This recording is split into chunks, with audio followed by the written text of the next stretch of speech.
Part ஒன்னோட continuation தான் இது. கிளிட்டர் லைனோடு நம்ம நிப்பாட்டியிருக்கோம். இந்த கிளிட்டர் லைன் வந்து நல்லா ட்ரை பண்ண விட்டுட்டு அதுக்கப்புறம் நம்ம க்ளூ அப்ளை பண்ணி குந்தன் ஸ்டோன் வந்து ஸ்டிக் பண்ணுறோம். இது ஃபுல்லாக ஸ்டிக் பண்ணதுக்கப்புறம் அவுட்லுக் எப்படி இருக்குன்றதை பாருங்கள். பார்ட் 1 பார்க்காதவங்க கீழே டிஸ்கிரிப்ஷனில் கொடுக்குறேன், கண்டிப்பாக செக் பண்ணி பாருங்கள்.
நம்ம நெக் டிசைன் முடிச்சோம், இந்த ஹேண்ட் டிசைன் மட்டும் பார்ப்போம்.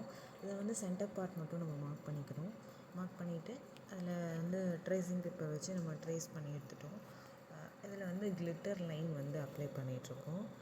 கிளிட்டர் லைன் அப்ளை பண்ணதுக்கப்புறமா நம்ம ஒரு 1 டேவாவது ட்ரை பண்ண விடுங்க. ட்ரை பண்ண விட்டுட்டு அதுக்கப்புறமா நம்ம குந்தன் ஸ்டோன் அப்ளை பண்ணுவோம்.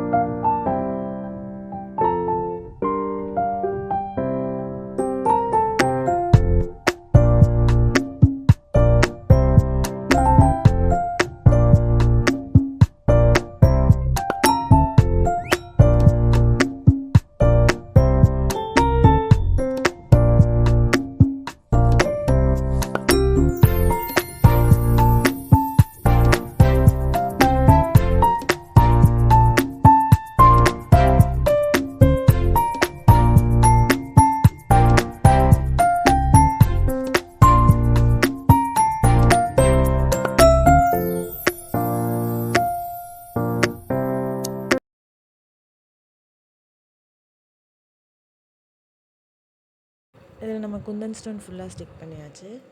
அடுத்து இதோட அவுட்லுக் எப்படி இருக்குங்கிறத பாருங்கள். இந்த பொங்கலுக்கு கண்டிப்பாக இந்த டிசைன் ட்ரை பண்ணி பாருங்கள். எப்படி அவுட்லுக் இருக்குங்கிறத வந்து கீழே கமெண்ட் பண்ணுங்கள்.